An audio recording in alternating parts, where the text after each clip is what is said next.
They captured one human prisoner. By dawn, their fleet had surrendered, but not for the reason anyone expected. The Sarn Protectorate captured a human officer after a brief skirmish. Bring him to the brig. I want him isolated. He'll give us leverage. He hasn't spoken a word since we brought him in. They're trained to resist. He'll crack once we apply pressure. Admiral Varric watched from his command center. Certain this human would give him an advantage, the guards exchanged uncertain glances. The human's eyes were too steady. David Reeves sat in the cold blue cell. He did not speak. He did not fear. This one's different. I've seen prisoners break in minutes. He's not breaking. They sealed the cell door, expecting leverage. They had just locked away their own destruction. I am Guard Commander Jorah. You will tell me your name, rank, and unit immediately. Commander Jorah. That's a good name. Do you have a family back home? That is irrelevant to the security of this vessel. Maybe. But I find it helps to know who I am dealing with. What about the young one? He looks nervous. What's his name? I am not nervous. I am. Private Kellen. Tannic. And you've wasted enough time. The commander asked you a question. Kellen, Tannic, Jorah, thank you. Now, what was the question? The guards exchanged glances. He had turned the interrogation inside out in under 2 minutes. On the monitor, Admiral Varric frowned. Irrelevant chatter. He'll break when he realizes no one is coming for him. But in that cell, something had already broken. The first layer of the wall between prisoner and guard. You are wondering when my fleet will come for me. They won't. That's not our doctrine. What do you mean?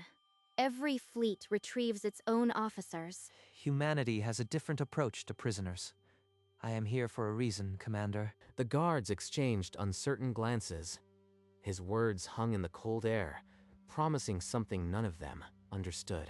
Jorah left the brig and found Admiral Varric in the command center. She needed clarity. Admiral, what's your plan for the human? He's not breaking. He's too calm. Your orders haven't changed, Commander. Keep him secure.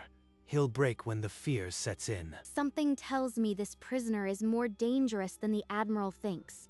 Did you get the answers you needed, Commander? Jorah said nothing. The doubt was already inside her, a slow crack spreading through her loyalty. How's morale on this ship? I noticed most of you aren't career soldiers. You are conscripts, aren't you? How do you know that? We never told you. He's fishing.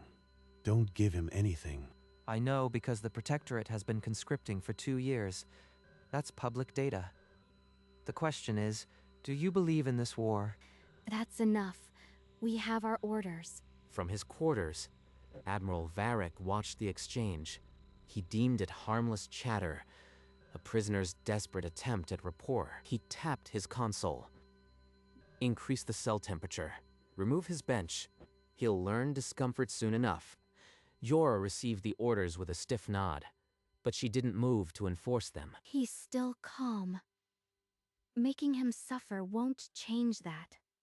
Why can't the Admiral see? The brig felt different. Now, heavy with questions. No one was asking aloud. And the Admiral, in his arrogance, had stopped listening just when he should have paid closest attention. During a lull in the watch, Kellen leaned against the corridor wall and rubbed his eyes. I didn't even want to be a soldier. They took me from my family's farm. You think you are the only one? I lost a brother in the last campaign. For what? You both have people waiting for you. I can hear it in your voices, back on Earth.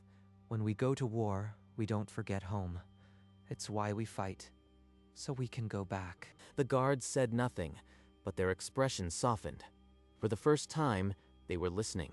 We all have families. It doesn't change our duty. Admiral Varric watched the monitor, drumming his fingers. They're chatting. That's all.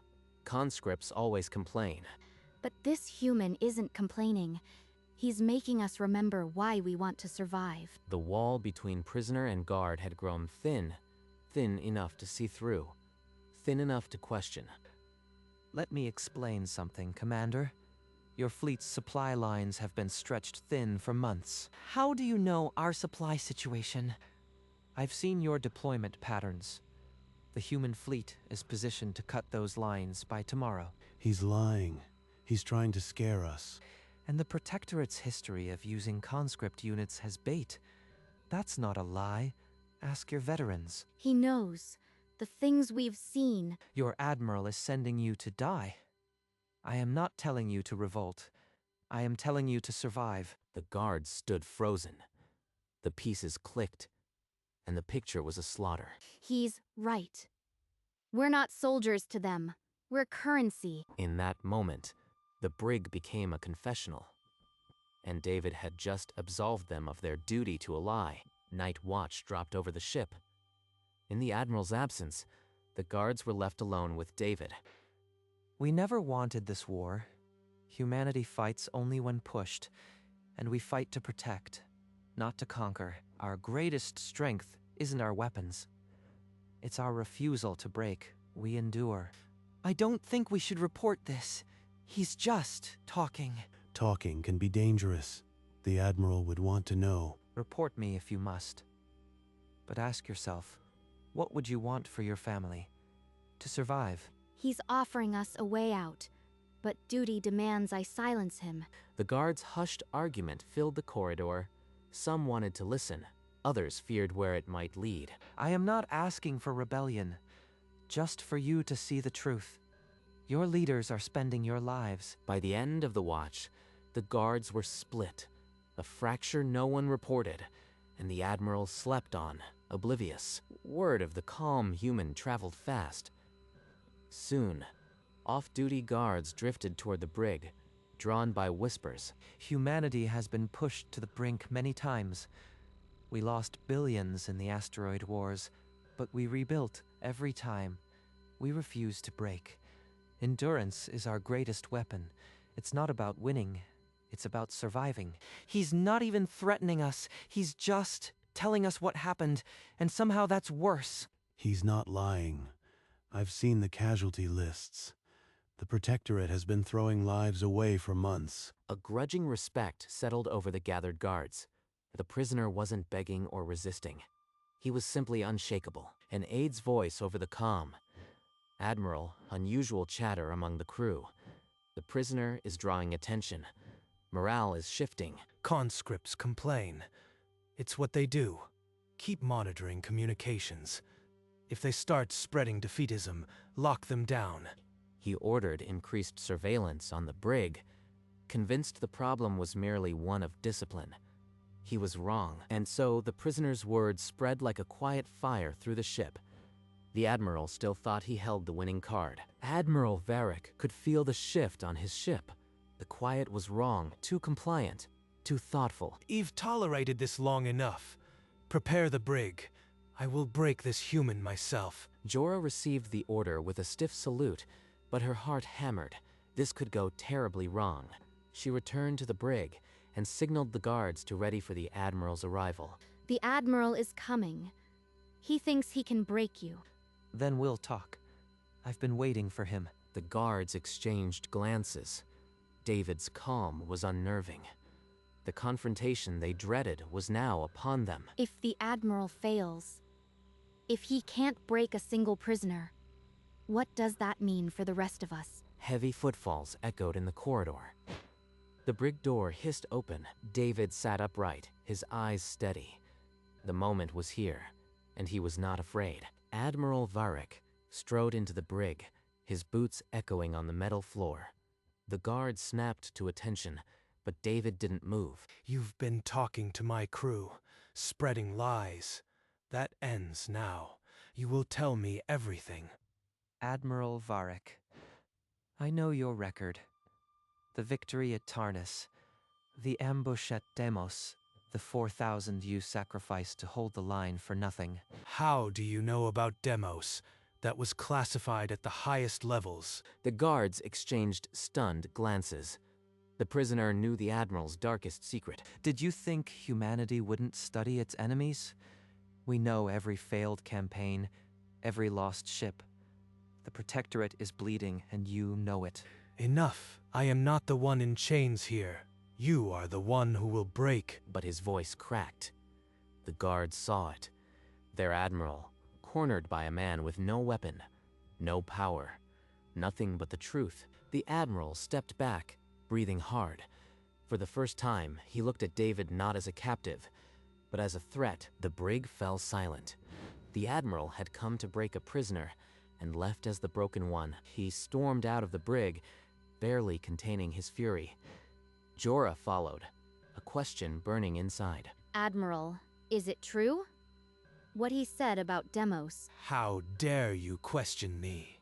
That is classified. You forget your place. My place is to protect my crew.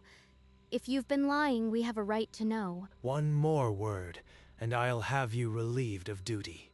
Tread carefully, Commander. Jorah didn't flinch. She saw the fear behind his threat. A man terrified of losing control. She walked out, leaving the admiral alone with his fury. Back at the brig, the guards sensed the shift. Jorah's face said it all through the glass. David gave her a nod, not triumphant, just knowing. He told them the truth.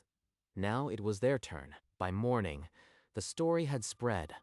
Varric's humiliation was the talk of every deck. A prisoner had made him retreat. The guards' defiance started small. Extra rations passed through the slot. The cell temperature quietly lowered. They gathered around the brig glass. No longer guards and prisoner, but something closer to confidants. The war is lost. Every battle wastes lives. But there is a way out. Surrender. Humanity accepts unconditional surrender. You'll be treated fairly. Your families will be spared. He's right. I don't want to die for a lie. I never believed in this war. If we surrender, maybe we can finally go home. Jorah listened, her resistance crumbling. Surrender was no longer betrayal. It was survival. Through low-level comms, the idea spread to other ships. Quietly, the fleet's resolve began to crack. Admiral Varric sensed the unrest, but couldn't locate its source. He ordered more surveillance, but it was too late. The spark had caught. A single prisoner had turned his cell into a command post for peace. Admiral Varric's paranoia finally sharpened into clarity. The prisoner wasn't just talking. He was rewriting the crew's loyalty. Lock down the ship. Terminate all external comms. I want that human brought to me for public execution. Now. Number. He's under my custody. You'll have to go through me. Kellen stepped forward, a weapon in trembling hands. His eyes were scared, but his stance was rooted. Treason. I'll have you all spaced. Guards, seize them. The guards barricaded the brig entrance, furniture and lockers forming a wall. Outside, the Admiral's loyalists massed. Admiral, it's over. Your own fleet is turning. Look at your status board. An aide's frantic voice crackled over the comm. Admiral, ships across the fleet are powering down their weapons. They're broadcasting surrender codes. Number. That's impossible. The standoff held, but the real battle was over. The fleet had chosen, and the Admiral had lost. The aide's words hung in the air, and the comm lines filled with overlapping reports, ship after ship declaring surrender. Admiral Varric's face went slack. The flagship's own board flickered with the same signal. His command had dissolved.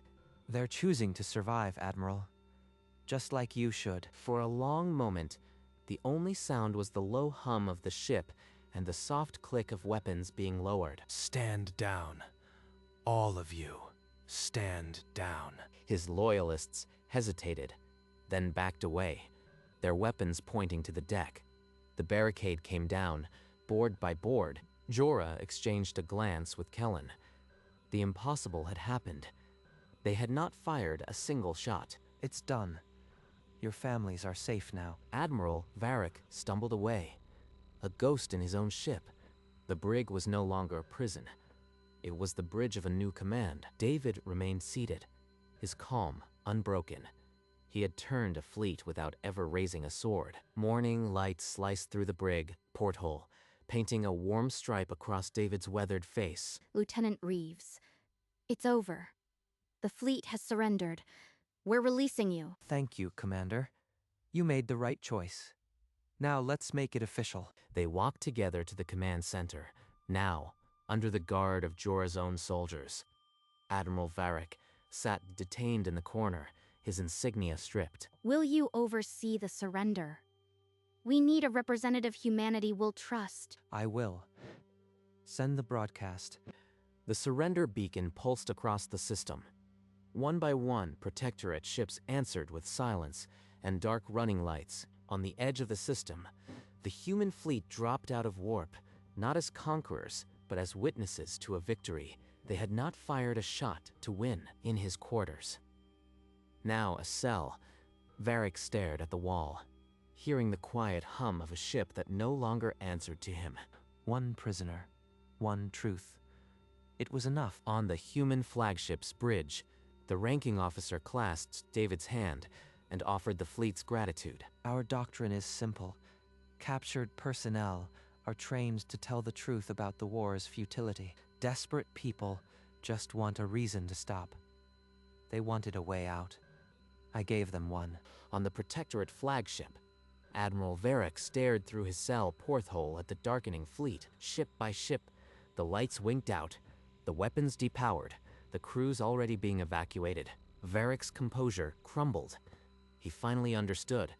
Humanity's weapon was not its fleet. It was the truth. In a processing bay, the guards who had defied him were treated with quiet dignity by human personnel. We expected prison. You treated us like people. I just want to go home. Will they really let us? From a viewport, David watched the surrendered fleet. The war had turned on a single prisoner's calm voice. The news raced across the galaxy. A human prisoner had turned a Protectorate fleet. Protectorate command panicked. Their conscript army was a weakness now. Fear spread faster than fire. On their worlds, civilians gathered, watching the surrender feeds. The war had been built on lies. Ship by ship, the Protectorate's power crumbled. A single voice had done what no weapon could. In his cell, Admiral Varric understood the terrible truth. Humanity's greatest weapon was honesty. He had given his captors a reason to stop, and they had taken it. The Protectorate's war machine ground to a halt. Hope, not fear, had spread through the ranks. Humanity's doctrine was simple. Tell the truth about a hopeless war. Desperate people will listen. The galaxy knew. This was a new kind of war. One where the weapon was calm words. They took one prisoner. By dawn, their fleet surrendered, and the reason was the truth. Days passed. The captured fleet was being dismantled. David Reeves stood at a viewport, watching the stars. He heard footsteps behind him. 3 sets. He did not need to turn to know who they were. We all wanted to say thank you for giving us a chance to live. You didn't need a conqueror. You needed someone to listen. I was so afraid. Every day. But you were so calm. It made me believe we could survive. I haven't been home in years. Now, I will see my family again. Because of you. Go home. That's the only victory that matters. They stood together, 4 people from different worlds, joined by a brig cell and the truth. The war would continue. But for these 4, it had ended with a quiet conversation. They took one prisoner. He gave them a reason to stop. David Reeves walked to the detention block, to the cell where Admiral Varric sat alone. When did your kind develop this? This tactic of using prisoners as weapons? We didn't. We just stopped lying. It's that simple. Your conscription system made your soldiers desperate. I just gave them a reason to stop fighting. Why didn't you just stay silent? Why tell them the truth? Because silence would have left you with hope. Honesty leaves you with a choice. Varric had no reply.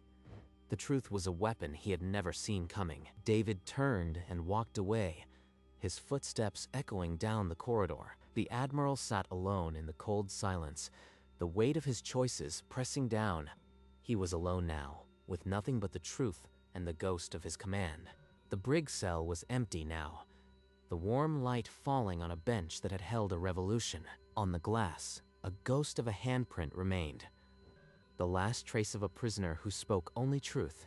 The fleet drifted, cold and dark, its ships now monuments to a war that ended with words. No explosions, no charges, no heroic deaths. Just a single man, a cell in the truth. But the guards were not forgotten. They were already home. David Reeves returned to his fleet, his mission complete. He had done exactly what he was trained to do. He was never afraid.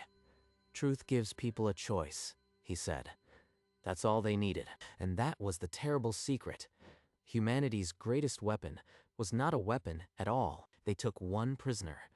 By morning, their fleet had surrendered. And the reason was the truth. He gave them a reason to stop. The brig cell was empty now, its only occupant having walked free into a light he never feared. On the glass, a fading handprint, the last physical mark of the prisoner who spoke honesty and started a revolution. Across the system, the surrendered fleet drifted. Dark, silent, but not abandoned, just stopped. David Reeves stood at a viewport on the human flagship. Watching the ships, his words had stilled. He felt no pride, only the quiet certainty that the truth, given calmly, could topple empires. The human fleet began its departure, its mission complete without firing a single shot. On distant worlds, former guards reunited with families. They had survived because one man listened. The war was not over, but a shift had occurred, a seed planted in the heart of the Protectorate. A single prisoner had turned a fleet, not with threats, but with the one thing their leaders never offered: truth. And David Reeves, the calmest man in the room, walked away knowing one thing: honesty is the only weapon that never misses.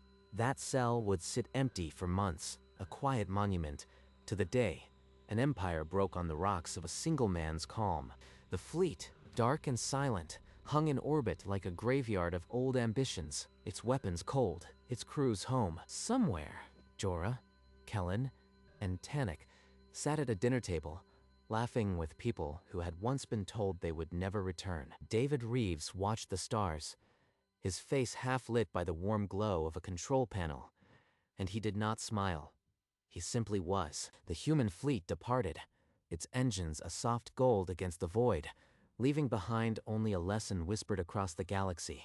They took one prisoner, expecting leverage.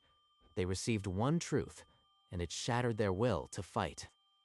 In the end, the war was not won with weapons, but with words, and that was the most human victory of all. This is HFY at its core, not brute force, not superior tech, just the stubborn, unshakable belief that even enemies deserve the truth. If you want to see more stories like this, subscribe. Humanity isn't done yet. They took one prisoner. By morning, their fleet had surrendered, and the reason was always the truth.